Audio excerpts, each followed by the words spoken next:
Spain's Costa Brava is a wild coast.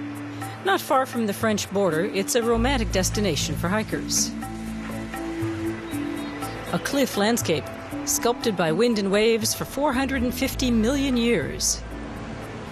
Further south, in a protected cove, is the former fishing village of Cadaqués. Its appearance has hardly changed since the painter Salvador Dali made it famous. The light on the coast and its changing moods inspired Dali and other artists. Dali moved here 80 years ago. This house is where the surrealist painter and his wife Gala spent most of their lives.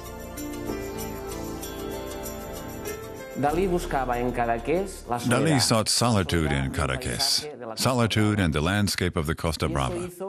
That's why he chose this suburb of Cadaqués. Sometimes other artists stayed in one of the fishermen's huts, but Dali lived here.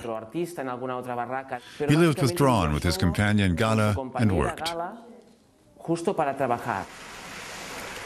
That turned the simple fishing village into a pilgrimage site for art lovers. But tourism hasn't completely driven out fishing. In Palamos, for example, fishing is still important. Every afternoon, the boats return to the harbor with fish and shellfish. If you visit the tapas bars of Palamos in the evening, you can try out all the coastal region's delicacies. The wines have a good reputation, too.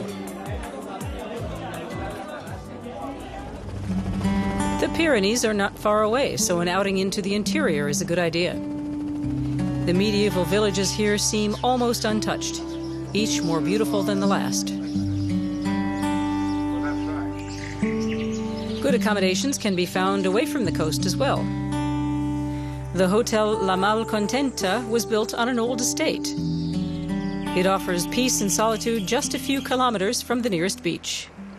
One of the Costa Brava's best-known bathing resorts is Tossa de Mar, with its broad sandy beach and its medieval fortress.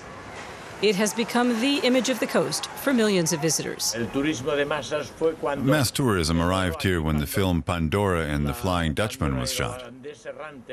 It's a famous film with Ava Gardner that was tremendously successful all over the world. It made the Costa Brava, its landscape, and its inhabitants internationally famous.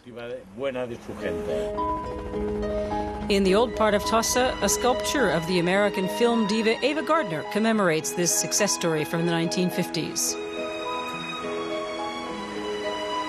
Fishing nets used to be laid out every day on the long beach in Lloret de Mar, before it too became one of the most important resorts on the Costa Brava.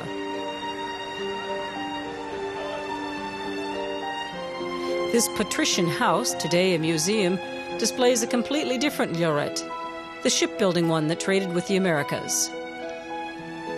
In the 18th and 19th centuries, business with the New World led to the rise of a class of well-to-do citizens in Lloret. People here called them the Indianos.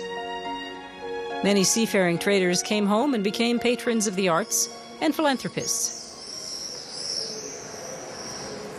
They donated the money to build this church in the Modernismo style, an art and culture movement of the late 19th century, known for its colorful, elaborate ceramics.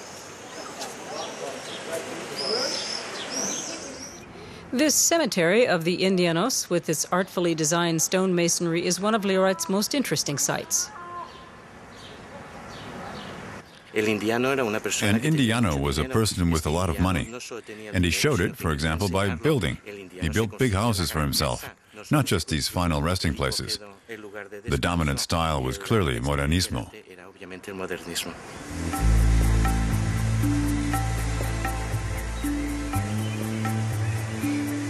In 1919, a noble patron founded the Santa Clotilde Gardens. The terraced landscape was based on Italian Renaissance gardens. This isn't the only place to experience the gentle side of the Costa Brava. Many hidden bays, often accessible only by hiking path or the sea, contribute to the charm of this coastal region in northeastern Spain.